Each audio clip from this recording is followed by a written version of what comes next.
Alright. Howdy everybody. Back on Barlow's Knoll here. And I've got Nessie with me.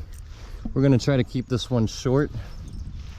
By the way, it's not my dog, it's my parents' dog, but I love her. She's great. So I want to briefly go over Lieutenant Bayard Wilkeson and his father and what happened here in Gettysburg, because I think I went over this on the last video at Barlow's Knoll, but I'm not sure.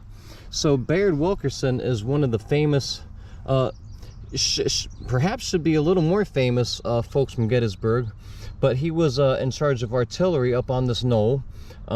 If you need a little more rehashing on Barlow's Knoll, please go back in my videos, because I've covered it once or twice.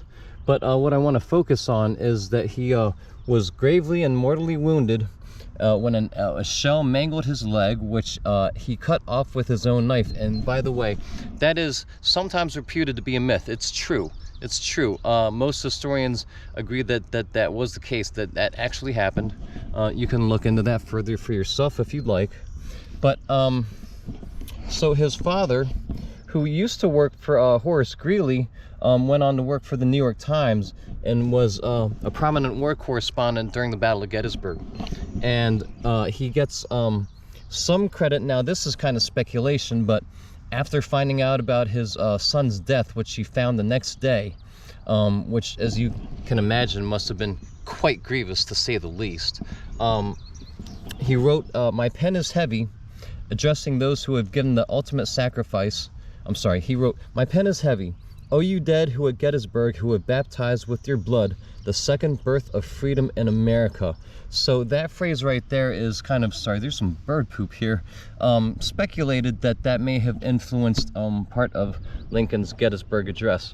One fun factoid that I learned also about the Wilkesons, though, is that Samuel Wilkeson, shown here with bird poop on his head, not only had to figuratively bury his son Bayard, who fought here at Barlow's Knoll, but he actually also had to bury another son in the Civil War. So he had to bury two sons.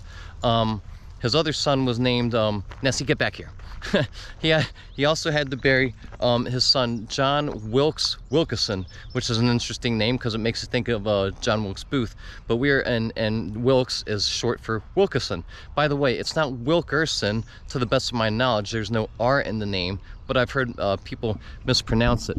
Now, the second thing I want to address very quickly is that I definitely remember reading from a reputable source that Samuel Wilkeson, after the battle, grew quite bitter about his son's death, of course, which he took personally, as you might imagine, and would have to forgive him for. But he also became a pretty vocal critic and an anti-war figure. In fact, if I recall correctly, he even was... Now, I'm going to say might, and I believe, okay? I believe that he was maybe not the most prominent anti-war person or personality during the Civil War, but as we know, the Battle of Gettysburg did accomplish one of Lee's objectives to a point, because it really began to arouse anti-war sentiment in the North. And a lot of people at that point had grown tired of the war. It had dragged on longer than they imagined it would, become much more costly and much more bloody, and sons were dying, in pretty good numbers. So what I believe I read from a reputable source is that Samuel Wilkeson, Bayard's father, became a somewhat prominent anti-war figure and outspoken critic of the war. Don't forget, he had a big megaphone because he wrote for the New York Times. And I'll have to look into some old New York Times articles from the time period, which you can do. That's part of I'm gonna say our research. I'm not a professional historian, but and I believe even that I think he was arrested in Washington, D.C., not personally on a direct order of Lincoln, but something kind of approaching that he was known in the establishment, of course, because he was a New York Times writer and a prominent one, and I believe that he was very vocal in the anti-war movement that grew after 1863 and may have even been arrested in Washington thereafter. But what I'm getting at here is, and I'm asking for you guys' help. I would like to see if somebody could corroborate this for me. I'm going to look into it more personally myself. It's just one of those things that came to mind as I was driving around here.